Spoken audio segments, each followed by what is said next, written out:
अस्सलाम वालेकुम, welcome back. अगर आपका भी 2026 में मलेशिया में पढ़ने का प्रोग्राम है जिसमें आर्ट्स भी ना हो और एप्लीकेशन फ़ी भी ना हो, इसमें आप मास्टर और पीएचडी प्रोग्राम्स के लिए अप्लाई कर सकते हैं। अगर आप किसी भी abroad country, Europe, Malaysia, Indonesia या किसी और कंट्री जाना चाहते हैं ऑन फुली फंडेड स्कॉलरशिप, तो आप हमारे चैनल को सब्सक्राइब कर लें। हमारे चैनल पे वक्तन फ़वक्तन स्कॉलरशिप्स की वीडियोज़ अपलोड होती रहती हैं।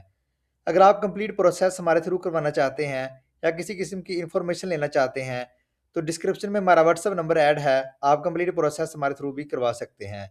अगर आपके professional document, CV, motivation letter या रिसर्च प्लान वगैरह बनवाना चाहते हैं तो उसके लिए भी आप हमारी खिदमत ले सकते हैं। बायो में हमारे व्हाट्सएप चैनल का लिंक ऐड है, आप इसको ज्वाइन करके मजीद आने वाली स्कॉलरशिप्स की वीडियो से अपडेट रह सकते हैं। Malaysia international scholarship Malaysian government की तरफ से आपको फुली फंडेड स्कॉलरशिप ऑफर की जा रही है। एप्लीकेशन कॉल 2026 और 2027 के लिए ओपन है, जिसमें आप 4 मार्च 2026 से 3 अप्रैल 2026 तक अप्लाई कर सकते हैं। ये एक बहुत ही अच्छी अपॉर्चुनिटी है उन स्टूडेंट्स के लिए जो मास्टर्स और पीएचडी के लिए अप्लाई करना चाहते हैं और मलेशिया में अपनी स्टडी को परस्यू करना चाहते हैं। इसमें आपको अच्छा खासा स्टाइपेंड भी मिलेगा और इसमें आपकी ट्यूशन फी भी ज़ीरो होगी। सबसे पहले हम इसकी देख लेते हैं गाइडलाइंस। गाइडलाइन में उन्होंने आपको सबसे पहले बता दिया है हु कैन अप्लाई। तो इधर उन्होंने आपको कुछ कंट्रीज मेंशन कर दी हैं कि ये कंट्रीज इसमें अप्लाई कर सकते हैं। इधर आप पाकिस्तान का नेम नहीं है तो आपने परेशान नहीं होना। इधर उन्होंने आपको क्लियरली मेंशन कर दिया है में एशिया है तो उसमें पाकिस्तान का नेम ही इंक्लूड है। पाकिस्तान भी एशिया में ही ऑक्यूपाई करता है, तो मतलब पाकिस्तानी स्टूडेंट्स भी इस स्कॉलरशिप के लिए अप्लाई कर सकते हैं। अब इस एप्लीकेशन का जो प्रोसेस होगा वो कम्प्लीटली ऑनलाइन होगा। उन्होंने नीचे आपको वेबसाइट का लिंक भी दे दिया है और नीचे उन्होंने आपको बता दिया है आपने कुछ डॉक्यूमेंट्स अटैच करने हैं जो कि आपने पीडीएफ की फॉर्म में स्कैन करने हैं और आपने फिर अपलोड करने हैं। सबसे पहले आपके पास पासपोर्ट की कॉपी होनी चाहिए जो कि 6 मंथ से पुरानी नहीं होनी चाहिए। मतलब आपका पासपोर्ट एक्सपायर होने को 6 मंथ ना पड़े हों, वो आपने इधर पासपोर्ट की कॉपी जो है वो साथ अटैच करनी है। नेक्स्ट आपके पास ट्रांसक्रिप्ट होनी चाहिए और डिग्री होनी चाहिए। ट्रांसक्रिप्ट अगर आपने मास्टर के लिए अप्लाई करना है तो आपके पास बैचलर की होनी चाहिए। अगर आपने पीएचडी के लिए अप्लाई करना है तो आपके पास मास्टर की ट्रांसक्रिप्ट और डिग्री होनी चाहिए। पॉइंट नंबर 3 आता है आपके पास इंग्लिश प्रोफिशिएंसी टेस्ट रिजल्ट, जिसमें आइट्स और टोफेल है। अगर आपके पास ये टेस्ट नहीं है तो उन्होंने ये आपको बता दिया है आप मीडियम ऑफ इंस्ट्रक्शन पे भी अप्लाई कर सकते हैं। उसमें आपका ये वाज़ह लिखा होना चाहिए कि जो आपकी प्रीवियस डिग्री है वो कम्प्लीटली इंग्लिश में है। फिर आपके पास पॉइंट नंबर 4 में आता है लेटर ऑफ रिकमेंडेशन, जो आपके पास कम से कम 2 होने चाहिए। Admission letter to Malaysian university, अब इसका क्या मतलब है कि आप इनडायरेक्टली अप्लाई कर सकते हैं मलेशिया किसी यूनिवर्सिटी से। आप वहाँ से जब एडमिशन लेटर ले लेंगे तो आप उसको इधर अपलोड भी कर सकते हैं। ये भी इसका एक तरीकाकार है।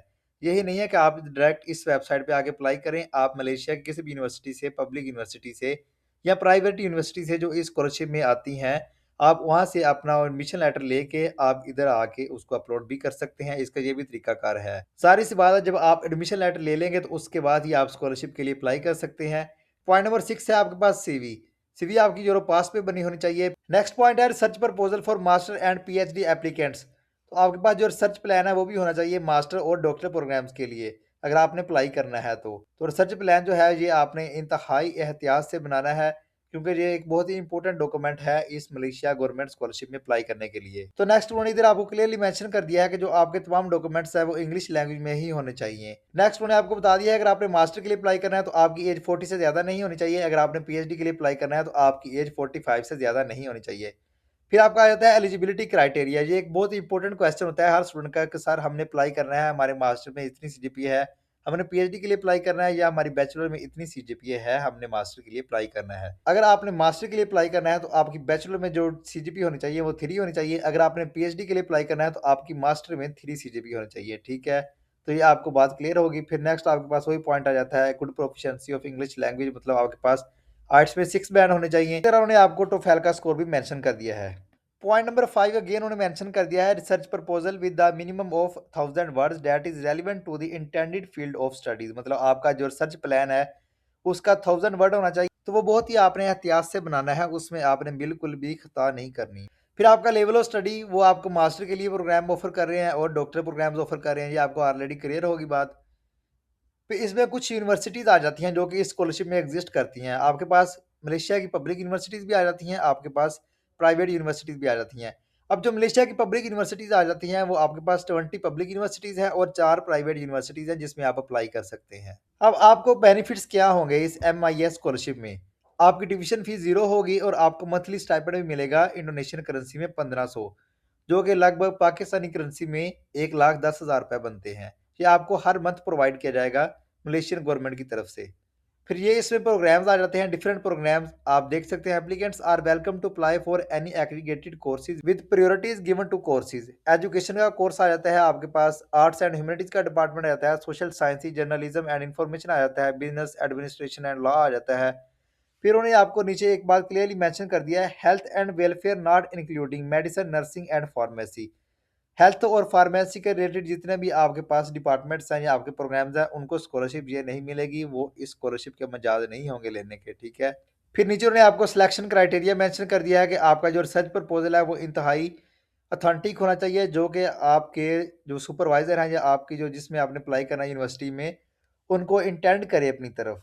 तो नेक्स्ट आपके पास थर्ड पॉइंट है, एक्सीलेंट आपकी कम्युनिकेशन होनी चाहिए, रीडिंग एंड रीडिंग स्किल होनी चाहिए। जारी सी बात है, आप मीडिया ऑफ इंस्ट्रक्शन के अलावा भी आपका जो एक्सीलेंट बिहेवियर है कम्युनिकेशन का वो होना चाहिए। तो ये तो थी आपके पास कुछ टर्म्स और कंडीशन को, इसकी डेडलाइन क्या है। अब आपने अप्लाई किस तरह करना है, इधर आप क्लिक करेंगे, click here to MIS online application system, तो आपने इधर क्लिक कर देना है। अब इधर आगे आपने अगेन प्रीवियस प्रोसीजर की तरह आपने अपना अकाउंट रजिस्टर करना है, उसके बाद आपने अपने आप को लॉगिन कर लेना है। तो हमारा अकाउंट ऑलरेडी रजिस्टर है, ठीक है, तो हम लॉगिन करेंगे। जब हम लॉगिन करेंगे तो हमारे पास कुछ इस तरह का इंटरफेस शो हो जाएगा। अब आपने इधर अपनी कंप्लीट डिटेल देनी है, आपने अपनी पर्सनल इन्फॉर्मेशन देनी है, अपनी कम्युनिकेशन एड्रेस, आपने अपना परमानेंट एड्रेस देना है, और आपने अपने इमरजेंसी कॉन्टैक्ट पर्सन का इधर नेम भी और उसकी तमाम तफसीलात भी ऐड करनी है। फिर आपने नेक्स्ट कर देना है। आपने ऐड के ऑप्शन पे जाके आपने अपनी जो है वो इधर क्वालिफिकेशन ऐड कर देनी है। अगर आप मास्टर के लिए अप्लाई कर रहे हैं तो आप बैचलर और FSC की क्वालिफिकेशन ऐड कर सकते हो। अगर आप PhD के लिए अप्लाई कर रहे हो तो फिर आप मास्टर और बैचलर की अप्लाई कर सकते हो, इनफ है। फिर आपके पास आता है एकेडमिक एंड फाइनेंशियल अवार्ड। इधर आपने अगर आपको कोई स्कॉलरशिप मिली है वो आप इधर ऐड कर सकते हो, ठीक है। इसी तरह अगर आपको कोई अवार्ड वगैरह मिला है तो वो भी आप इधर ऐड कर सकते हो। बट आपको उन्होंने क्लियरली इधर मेंशन कर दिया है कि आपने कोई अपने से उठा के इधर नई चीज़ भी लिखनी। अगर आप कुछ लिखोगे इधर तो आपको उन्होंने प्रूफ भी मांगा है, आपने उसका डॉक्यूमेंट भी इधर अपलोड करना है, ठीक है। फिर अदर एक्टिविटीज़ आ जाती हैं आपके पास। अगर आपने कोई स्पोर्ट या आपकी कोई हॉबी वगैरह है तो आप इधर मेंशन कर सकते हो। फिर आपके पास रहता है previous residence in foreign country, तो वो इधर आप ऐड करोगे। फिर इसी तरह have you study in Malaysia before, तो आप इसको जो है वो नो करके इसको ब्लैंक कर दोगे। फिर आपने इधर एक अपना डिक्लेरेशन लिखना है, have you ever been convicted by the court law of any country, तो आप इधर से जो है वो नो कर दोगे। फिर जो है आप नेक्स्ट कर दोगे। इसी तरह आप अपना नेक्स्ट फर्दर परस्यू करोगे। आप अपनी जो है वो प्रोफिशिएंसी सर्टिफिकेट ऐड करोगे, अपनी यूनिवर्सिटी सेलेक्ट कर लोगे, जिस तरह मैंने आपको बताई थी। आपको यूनिवर्सिटीज़ के ऑप्शन आ जाएंगे। आपको यूनिवर्सिटीज़ के ऑप्शन आ जाएंगे तो आपने जो है अपनी यूनिवर्सिटी सेलेक्ट कर लेनी है, आपने अपनी रिकमेंडेशन लेटर अपलोड करने हैं। फिर आपने नेक्स्ट जाके अपनी कंप्लीट डॉक्यूमेंट्स अपलोड कर देने हैं, ठीक है। तो फिर आपको जो है वो पहले ऑप्शन पे मांगा जाएगा एडमिशन लेटर। तो एडमिशन लेटर के ऊपर आप देखोगे तो आपके पास जो है वो प्रिंट आ जाएगा एडमिशन लेटर का, वहाँ से आपने प्रिंट करके तो आपने वही डॉक्यूमेंट अगेन इधर अपलोड कर देना है एडमिशन लेटर का। तो इस तरह आपका इस स्कॉलरशिप के लिए अप्लाई हो जाएगा। तो बहुत ही अच्छी अपॉर्चुनिटी है for masters and doctor programs के लिए, उनको अप्लाई करना चाहिए।